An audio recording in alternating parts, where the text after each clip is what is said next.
ಸ್ನೇಹಿತರೆ, welcome to my channel. ಸ್ನೇಹಿತರೆ, ಮಾವಿನ ಹಣ್ಣಿನ ಸೀಸನ್ ಬಂದರೆ ಸಾಕು ಈ ಸಾಂಬಾರು ಮಾಡೋಣ ಅಂತ ಕಾಯ್ತಾ ಇರ್ತೀನಿ. ತುಂಬ ರುಚಿಯಾಗಿರುತ್ತೆ. ಮತ್ತು ನಮ್ಮ ಅಜ್ಜಿ ಕಾಲದಿಂದಲೂ ಇದನ್ನು ಮಾಡ್ತಿದ್ದಾರೆ. ಮತ್ತು ನಮ್ಮ ಮಲೆನಾಡು ಭಾಗದಲ್ಲಿ ಕಾಡು ಮಾವು ಅಂತ ಸಿಗುತ್ತೆ. ಅದಂತೂ ತುಂಬ ಎಷ್ಟು ಅದರ ಪರಿಮಳ ಇರುತ್ತೆ ಅಂತ ಹೇಳಿದರೆ ಅಷ್ಟು ಖುಷಿಯಾಗುತ್ತೆ.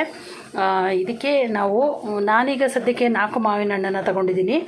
ಹಾಗೆ ನೀವು ಜಾಸ್ತಿ ಕ್ವಾಂಟಿಟಿ ಮಾಡಿದ್ರೆ ಜಾಸ್ತಿ ಕೂಡ ತಗೊಳ್ಬೋದು. ಬನ್ನಿ ಸ್ನೇಹಿತರೆ, ಮಾವಿನ ಹಣ್ಣಿನ ಸಾಂಬಾರನ್ನ ಮಾಡೋಣ. ಇದಕ್ಕೆ ನಾನು ಒಗ್ಗರಣೆಗೆ ಸಾಸಿವೆ ಮತ್ತು ಅರಿಶಿನ ಪುಡಿ, ಕರ್ಬೇವಿನ ಸೊಪ್ಪು ಮತ್ತು ಹಸಿರು ಮೆಣಸಿನಕಾಯಿ ತಗೊಂಡಿದ್ದೀನಿ. ಇದಕ್ಕೆ ರುಚಿಗೆ ತಕ್ಕಷ್ಟು ಉಪ್ಪನ್ನು ತಗೊಳ್ಳೋಣ. ಹಾಗೆ ನಿಮಗೆ ಆಪ್ಷನಲ್ ಬೆಲ್ಲ ಬೇಕಾದರೆ ನೀವು ಹಾಕ್ಕೊಳ್ಬೋದು. ಮತ್ತು ಇದಕ್ಕೆ ಸ್ವಲ್ಪ ಇಂಗನ್ನು ಕೂಡ ಒಗ್ಗರಣೆಗೆ ಹಾಕೋಣ. ಫಸ್ಟ್ ನಾವು ಚೆನ್ನಾಗಿ ಮಾವಿನ ಹಣ್ಣನ್ನು ತೊಳ್ಕೊಳ್ಳೋಣ. ಇದನ್ನು ನೀರಲ್ಲಿ ಚೆನ್ನಾಗಿ ತೊಳ್ಕೊಳ್ಬೇಕು. ಮತ್ತು ನೋಡಿ, ಈ ಸೈಡೆಲ್ಲ ಇದಿರುತ್ತಲ್ಲ, ಇದನ್ನೆಲ್ಲ ಚೆನ್ನಾಗಿ ತೆಕ್ಕೊಂಡು ಹಾಗೆ ಇದರ ಸಿಪ್ಪೆನೂ ಕೂಡ ನಾವು ತೆಗೆದು ಇಟ್ಕೊಳ್ಬೇಕು.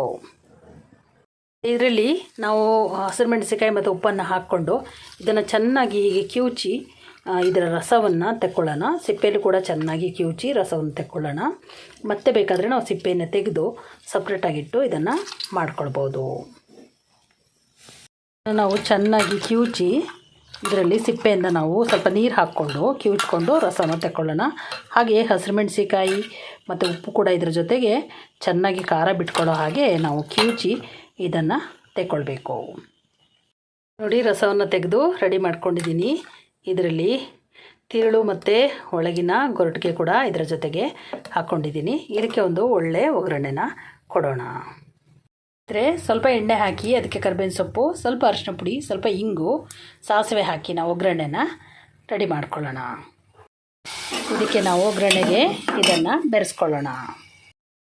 ತಯಾರಾಗಿದೆ. ತುಂಬ ಚೆನ್ನಾಗಿದೆ. ನಾನು ಇದನ್ನು ಬೇಯಿಸಲಿಲ್ಲ, ಹಾಗೆ ಇಟ್ಟಿದ್ದೀನಿ. ತುಂಬ ಟೇಸ್ಟಿಯಾಗಿದೆ. ಇದನ್ನು ನಾವು ಅನ್ನದ ಜೊತೆ ಹಾಕ್ಕೊಂಡು, ಈಗ ಇದರಲ್ಲೂ ಒಂದೇ ಒಂದು ನಾವು ಗಮನಿಸಬೇಕಾದ ವಿಷಯ ಏನಂದರೆ ಅನ್ನ ಸ್ವಲ್ಪ ಜಾಸ್ತಿ ಮಾಡ್ಕೊಳ್ಬೇಕಾಗುತ್ತೆ. ಯಾಕಂದರೆ ಅನ್ನ ತುಂಬ ಚೆನ್ನಾಗಿ ಸೇರುತ್ತೆ. ಸ್ನೇಹಿತರೆ, ತುಂಬ ಸುಲಭವಾಗಿ ಮಾಡುವಂಥ ಮಾವಿನ ಹಣ್ಣಿನ ಸಾಂಬಾರನ್ನ ನೀವು ನೋಡಿದ್ರಿ. ಎಷ್ಟು ಘಮ ಘಮ ಅಂತಿದೆ ಅಂದರೆ ಬಾಯಲ್ಲಿ ನೀರು ಹೊಡಿತಿದೆ. ಈಗ ತಿಂದು ನೋಡೋಣ. ಸೂಪರ್.